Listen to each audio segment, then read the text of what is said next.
샬롬 로중 읽어주는 제입니다. 오늘은 10월 13일 목요일 로중입니다. 주님, 우리를 주님께로 돌이켜 주십시오. 우리가 주님께로 돌아가겠습니다. 우리의 날을 다시 새롭게 하셔서 옛날과 같게 하여 주십시오. 예레미야해가 5장 21절. 우리의 구주이신 하나님께서 그 인자하심과 사랑하심을 나타내셔서 우리를 구원하셨습니다. 그분이 그렇게 하신 것은 우리가 행한 의로운 일 때문이 아니라 그분의 자비하심을 따라 거듭나게 씻어주심과 성령으로 새롭게 해주심으로 말미암은 것입니다. 디도서 3장 4절 5절. 인내심을 잃지 않는 하루 되세요. 샬롬 하울람. 고대로부터 최근까지 기독교 신앙에 있어서 위대한 스승으로 불리는 사람들은 대부분 바울의 로마서를 주석했습니다. 바울에게 큰 영향을 받았죠.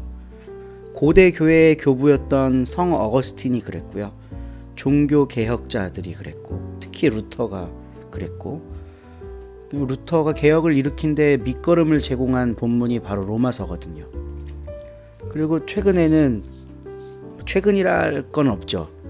거의 한 세기 전이니까 칼 바르트라는 신학자도 로마서에 대한 책을 써서 일약 스타가 됐죠. 자유주의 신학에 떨어진 핵폭탄이라느니. 그럼 바르트의 로마서 주석도 후대인 우리들에게 엄청나게 큰 영향을 주는 중요한 저술입니다. 그 훌륭한 영성가들, 신학자들이 로마서에 주목한 이유가 뭐였을까?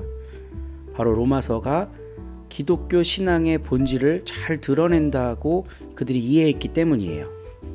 오늘 우리가 함께 읽은 가르침의 본문인 디도서도요, 같은 맥락에서 한번 생각해 볼 수 있는데요. 오늘 디도서 말씀이 이렇습니다. 하나님이 인자하심과 사랑하심으로 우리를 구원하셨다는 거예요. 그분이 그렇게 하신 것은, 이게 중요합니다, 우리가 행한 의로운 일 때문이 아니라 그분의 자비하심을 따라 거듭나게 씻어주심과 성령으로 새롭게 해주심으로 말미암은 것이다. 정말 멋있는 말씀이죠. 나의 어떤 행동, 내가 잘 사는 것, 이런 것 때문에 구원받는 게 아니라 전적인 하나님의 자비하심을 통해 구원받는다. 이게 우리가 알고 있는, 그리고 믿고 있는 기독교 신앙의 핵심 중의 핵심입니다. 한마디로 정리해 보자면 타력 구원. 나는 안 된다. 내가 할 수 없다. 나 혼자 내가 어떤 노력을 해도 구원받을 수 없다. 하나님의 전적인 은혜, 하나님의 자비하심이 필요하다. 되새기고 또 되새겨도 모자람이 없는 우리 신앙의 기본입니다. 종교 개혁가들이 그랬고, 수많은 영성가들이 그랬고, 초대교회 교부들이 가르쳐온 이 기독교 신앙의 핵심을 오늘 우리들의 삶에서도 이어갈 수 있으면 좋겠어요. 특히 교회라고 하는 공동체 안에서 분란이 생기고 어려움이 일어나는 제일 큰 이유가 자기 의의를 드러내는 부분 아니겠습니까? 내가 이렇게 옳다고 생각하는데 저 사람이 안 받아줘. 그럼 갈등이 생기는 거죠. 근데 교회 공동체가 건강해지기 위해선 내가 하는 게 틀릴 수도 있다. 내가 하는 게 잘못된 걸 수도 있다라는 생각을, 그런 염두를 늘 할 필요가 있다는 거예요. 그리고 그게 우리 신앙의 본질과 맞닿아 있다는 겁니다. 내가 잘해서 구원받은 게 아니라, 내가 구원받을 만한 어떤 자격이 있어서 받은 게 아니라 하나님의 자비하심으로 구원을 선물로 받은 거다. 이 신앙이 우리 가운데 있다면 교회 공동체 안에서, 아니면 일상에서 우리가 만들어가는 여러 관계들 속에서 내 것만 옳다고 주장하던 모습을 한번 성찰해 볼 수 있을 것 같아요. 오늘도 하나님의 자비하심으로 은혜를 입어 하루를 즐겁게 살아가실 수 있기를 간절히 소망합니다. 오늘 함께 읽을 새 한글 성경 본문은 베드로전서 3장이고요. 유윤희 집사님이 낭독해 주십니다. 좋은 하루 되세요. 3장. 이와 마찬가지로 아내 여러분, 자기 남편의 지위를 인정하십시오. 그렇게 하면 몇몇 남편들이 말씀을 들으려 하지 않는 경우에도 아내들이 자기들의 행실을 통해서 말이 없이도 그 남편들을 얻을 수 있게 될 것입니다. 두려움 가운데 순수하게 살아가는 여러분의 행실을 그들이 자세히 들여다보게 될 때 그렇게 될 것입니다.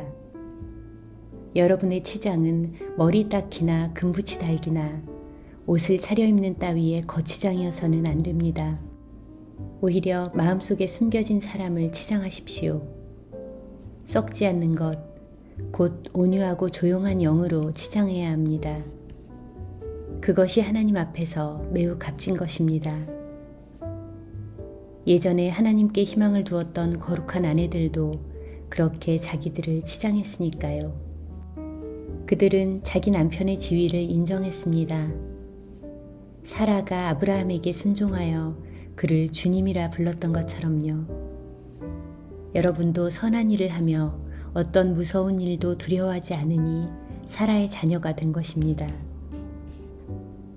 남편 여러분, 이와 마찬가지로 아내를 더 약한 그릇으로 이해하며 아내와 함께 사십시오. 은혜로 주시는 생명을 함께 물려받을 사람으로 아내를 존중하십시오. 그리하여 여러분의 기도가 막히지 않게 하십시오. 끝으로 말씀드립니다.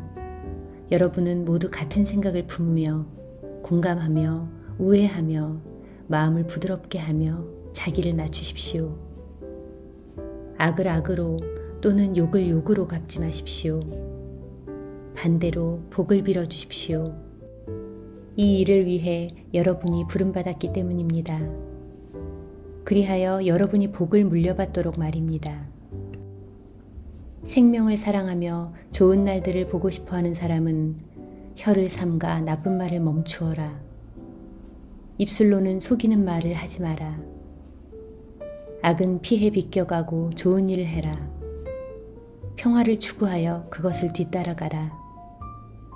주님의 눈은 의인들한테로, 주님의 귀는 그들의 매달리는 기도로 향하며 주님의 얼굴은 악을 행하는 사람들에 맞서시기 때문이다. 여러분이 선한 일에 열심인 사람이 되면 누가 여러분에게 해를 끼치겠습니까? 그러나 여러분이 정의 때문에 고난을 당한다면 여러분은 복이 있습니다. 그들의 위협을 두려워하지 말며 당황하지 마십시오. 그리스도님을 주님으로 구별하여 여러분의 마음속에 모시십시오. 여러분 가운데 있는 희망에 대해 여러분에게 해명을 요청하는 모든 사람에게 대답할 준비를 늘 갖추고 계십시오.